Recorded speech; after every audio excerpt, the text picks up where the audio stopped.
hard to believe fate when fate itself didn't have faith. And I constantly reminded myself, faith over fear, Luis, faith over fear. But while God helped everyone else, the devil seemed so near, and he didn't always appear as he normally would. So I can never fully trust myself as I normally should. Contemplated on accepting possibilities of thoughts becoming actions. Debated with deviations of temptations and satisfactions. With my curiosity building into animosity between decimals and fractions. How could I escape what the devil made as God's distractions against his own attractions? So I never meant for God to be placed after the signs of subtraction, but it didn't always add up. So whenever I made a mistake and would have received my type of reaction, it resulted in a hardship transaction between myself and my God, leaving him in dissatisfaction and left me alone with yet another interaction with something I never should have involved myself with in the first place.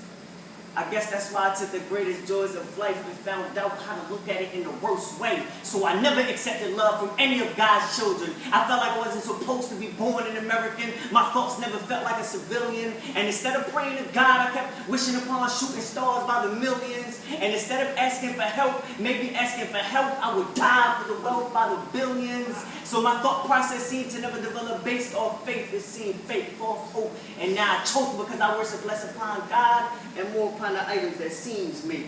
And I never took the Bible, took church, or took God's holy water as an all-erasing sin remedy. Instead, I partied with unknown females intoxicated by a couple shots of coke and Hennessy, especially when I found the ones who react so beautifully, desperately, while plucking the little range off my right shoulder to keep my conscious mind off its sober jealousy. Then burn in hell while I dream of something so heavenly. Wake up then ask God to forgive me for my sinful tendencies. Ain't that some shh? Because I never wanted to listen whenever God never wanted to remain silent. And I always played the role of the victim whenever I decided to get violent. But I am only what he made me. So do I thank the devil for being so criminal-minded? Or shall I scold God for allowing me to be so easily blindsided?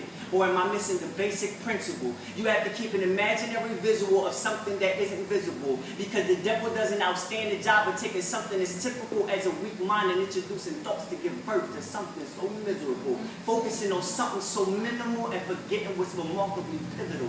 Let go and let God turn the infixable into a miracle through chapters of teaching so biblical. I just wonder if God hears my pretty lies of honesty and inhales the truth behind such comedy, or could he possibly escape my past faults and accept my God-given apology?